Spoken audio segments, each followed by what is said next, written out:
ओ फटी चर्चा सुनो ना कहा बबुआ कौन बात हो तनी कहो ना। बात भाई हम ट्रैक्टर ललवानी लोन हाँ, पर हाँ, ठीक बा। हाँ तो ओकरी एगो किस्ती सधत नहीं खे हाँ तला दूसरा आ जाता उ तो मैं पूरा परेशान हो गइल बानी। उ तो दमकबे करला कहो। तो वही से सोचा था नहीं थोड़ा खेत उत बा बेचे के चेवड़ा में। हो चमरवा में के हाँ हाँ ठीक बा। तो बतावा केहू आवत न बा मोह की अच्छा हम जाई ना हम बड़ा घूमी तो पूछे ला लो 2 कट्ठा हो। कितना पैसा मांगता रहो। कितना 4 लाख। 4 लाख अच्छा ठीक बा। तो केहू से कहियो मत। हम केहू से ना कहे। हाँ हम सवेरे आके बता दे। ठीक बा।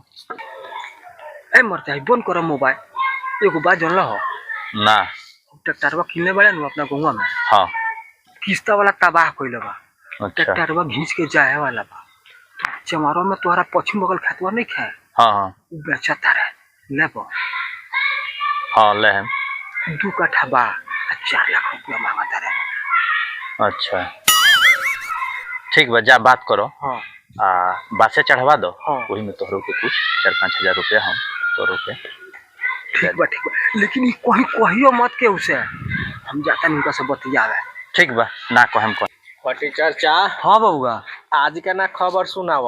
आज के ताजा खबर सुनबो। हाँ वो अपना गांव में ट्रैक्टरवा निखर किन ले। हाँ हम नौकू ट्रैक्टर वाला। हाँ किस्ता वाला आवत ट्रैक्टरवा घींच के जाए वाला बा।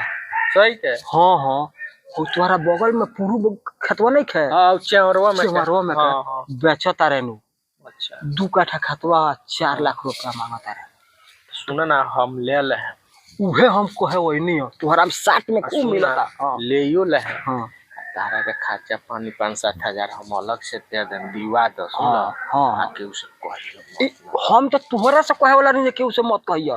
ठीक बजन लो हम जाते हैं से बतिया के आ सोझिए तोहरा का खबर पहुंचाई ता। ठीक बानू। हाँ फटी चर्चा। हाँ बबुआ तो तोहरे के हम खोजता नहीं। तोहरे इंतजार में तो हम खड़ी आइल बानी। अच्छा का भइल खेतवा के का तोहरा नु नाक छिक बुझात रहे। और तोहरा वो बगल वाला नहीं खान साहब हो वो। हाँ 4.5 लाख रुपया दे चुकल बड़े। 4.5। हाँ हम उनका से कमजोर बानी ना हो हमर 5 लाख रही। ठीक बा हाँ जाके तू बात करो। ठीक बा